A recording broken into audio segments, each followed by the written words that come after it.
Nós estamos vivendo um período do conclave no Vaticano, a escolha do sucessor do Bento XVI. Se não me engano, um dos dois papas em toda a história de 2000 anos que renunciou ao seu posto. Existem tantas questões que podem ser levantadas sobre essa questão, né? A primeira mais imediata que me vem à mente é a razão por que Bento XVI renunciou. Eu acho que por mais que alguém esteja cansado fisicamente, isso não seria justificativa para abandonar o cargo. Eu tenho a impressão que há algo muito mais profundo aí. Eu não chego a pensar numa teoria da conspiração, mas enfim, quem sabe até isso possa ser especulado, né? Por exemplo, me parece que faz mais sentido pensar que a causa que fez com que Bento XVI abandonasse o cargo tenha sido algum tipo de chantagem, alguma descoberta de algo sujo no passado dele. Acho que faz mais sentido pensar assim, para que ele tenha saído desse modo até intempestuoso, né, de uma hora para outra. Por outro lado, ele pode pensar que talvez ele não esteja adequado para esse momento da história. Talvez se possa pensar que, não sei, a autoridade do Papa já não vale para esses novos tempos, onde as pessoas não respeitam nem mais a autoridade, né? Eu estava pensando, e até eu provoquei um debate em sala de aula, que talvez as pessoas que são católicas, cristãs católicas, elas estejam sendo injustas com a religião, porque se você faz parte de uma religião, seria algo absolutamente natural que você se submetesse integralmente às normas estabelecidas pela sua instituição e pela autoridade máxima que é o Papa.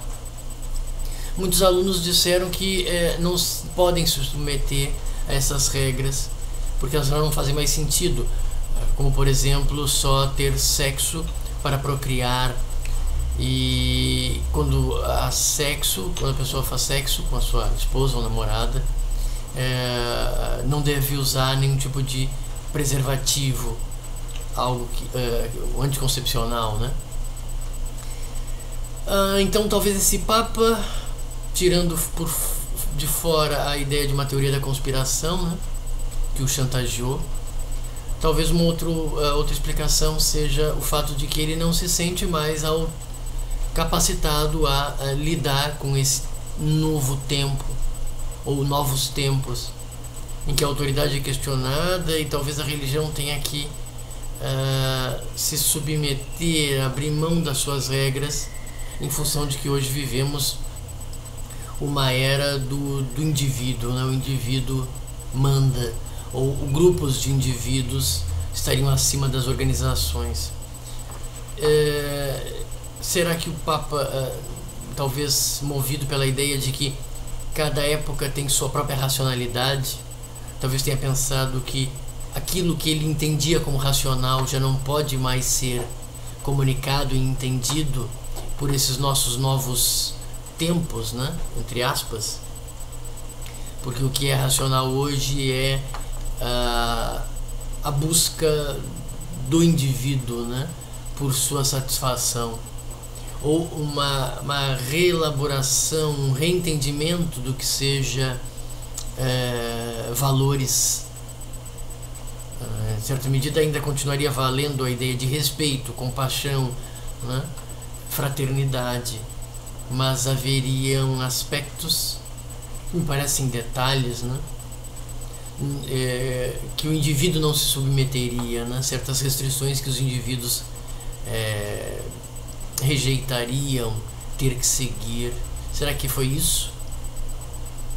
Embora há algo que parece predominar na própria mídia, o fato de que a questão da pedofilia teria, e também as fraudes no Banco do Vaticano teriam, não sei se desmotivado o Papa ou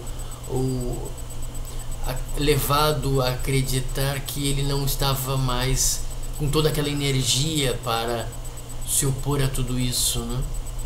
De qualquer maneira, me parece muito estranho que um Papa tenha pensado em si mesmo, ao invés de submeter a própria instituição a qual ele faz parte. Parece que aqui também o individualismo imperou sobre a obrigação de ser Papa até o fim.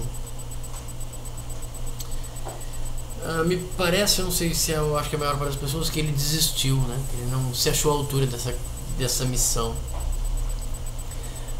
Uma última questão que me parece interessante é, além do que eu já disse, a ideia de que se você aceita participar da igreja, você deveria submeter às regras dela.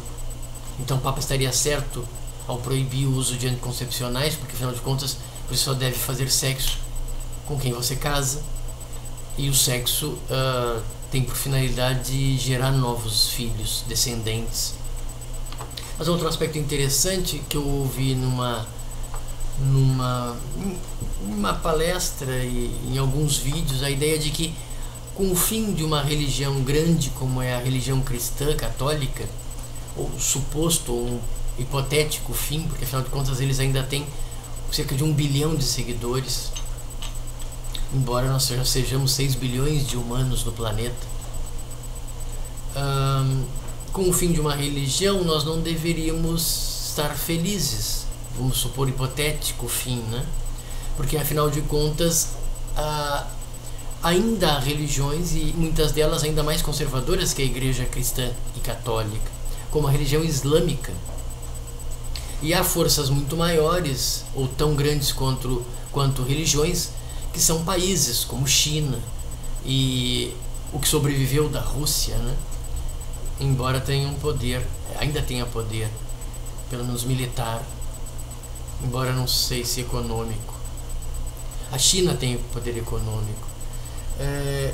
Eu ouvi dizer também, acho que uma palestra do Olavo de Carvalho, a ideia de que a nossa forma de pensar racional, ela tem uma influência também da religião cristã católica, né? E isso parece fazer sentido, uma vez que o surgimento